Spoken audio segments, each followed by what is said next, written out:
Hello, friends. Welcome to Adventures in Dixieland. My name's Amy. I'm an ordained minister, and we're in Bible study. We are in the NIV. We are in Deuteronomy, and we are in chapter 22. So, let's jump in. This starts out with the heading Various Laws, which we started at the end of chapter 21. If you see your brother's ox or sheep straying, do not ignore it, but be sure to take it back to him. If the brother does not live near you, or if you do not know he is, take it home with you and keep it until he comes to look for it. Then give it back to him. Do the same if you find your brother's donkey or his cloak or anything he loses. Do not ignore it. If you see your brother's donkey or his ox fallen on the road, do not ignore it. Help him get it on its feet.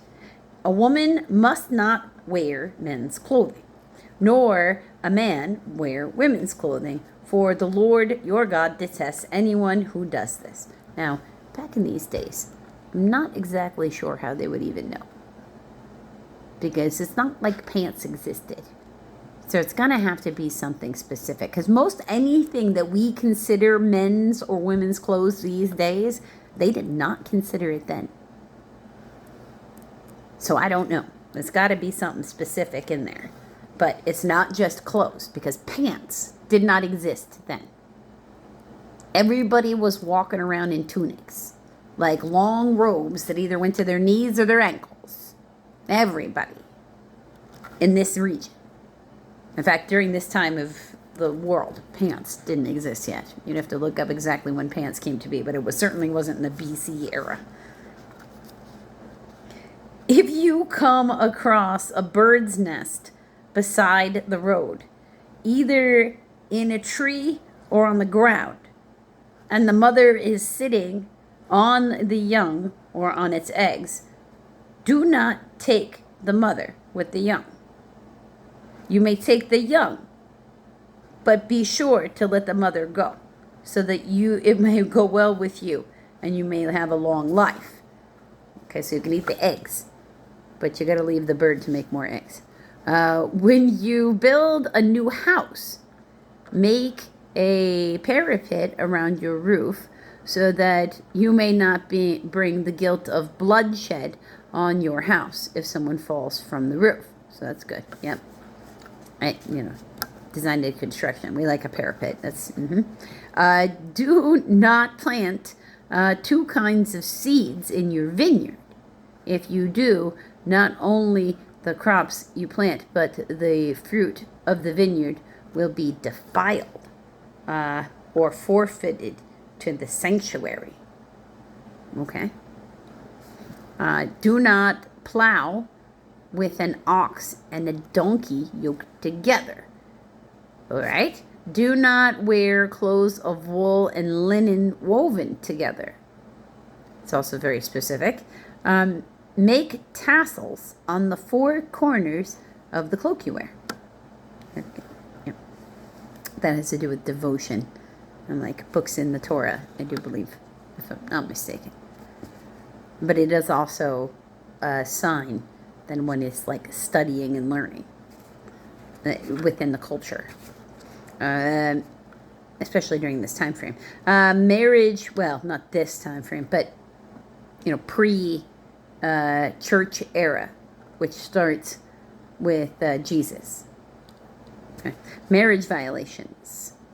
If a man takes a wife and after lying with her dislikes her and slanders her and gives her a bad name, saying, I married this woman, but when I approached her, I did not find proof of her virginity, then the girl's father and mother shall bring proof that she was a virgin to the town elders at the gate. The girl's father will say to the elders, I gave my daughter in marriage to this man, but he dislikes her. Now he has slandered her and has said, I did not find your daughter to be a virgin, but here's the proof of my daughter's virginity. So I guess keep the bed sheets and give them to your parents.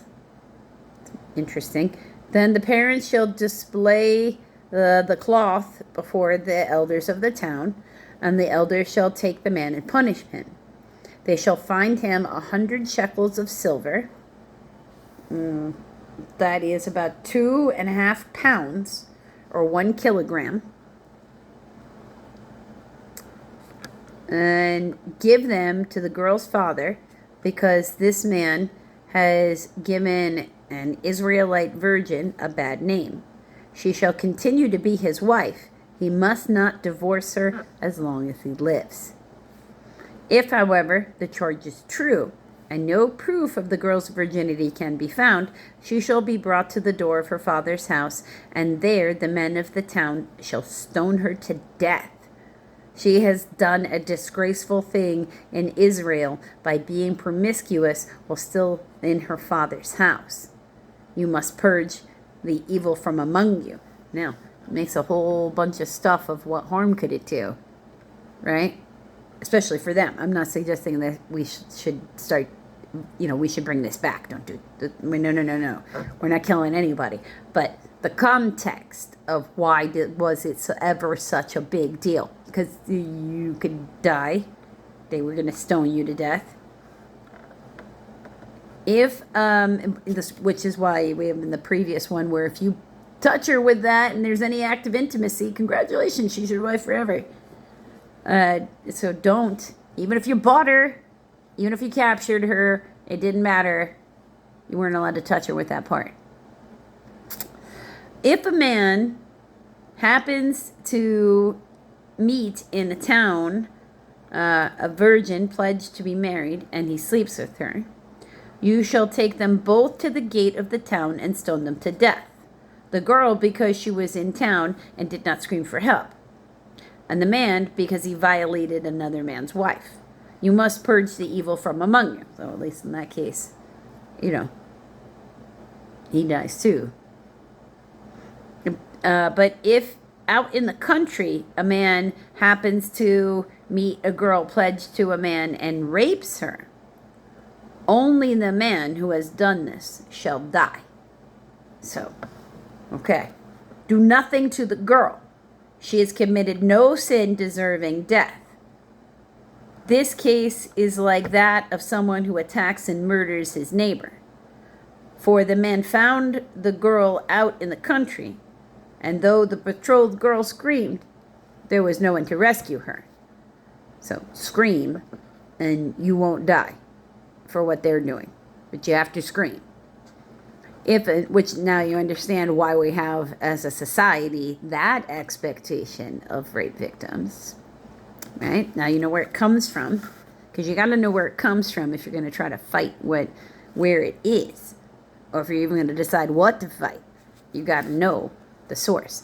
If a man happens to meet a virgin who is not pledged to be married and rapes her, and they are discovered, he shall pay the girl's father 50 shekels of silver. He must marry the girl, for he has violated her. He can never divorce her as long as he lives, which to me is like, but that's torture for her.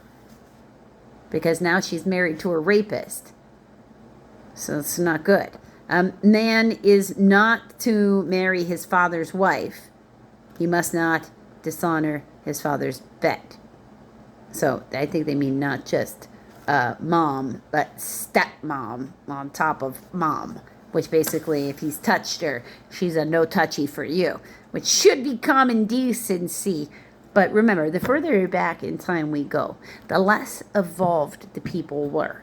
If we are in our most evolved state, we will by nature treat all people like Jesus would treat people, with that same level of immaculate heart compassion. And until we get there, we're not even done. So the good news is we are continuing to evolve, because we are meant to continue to evolve. Until the next video, friends.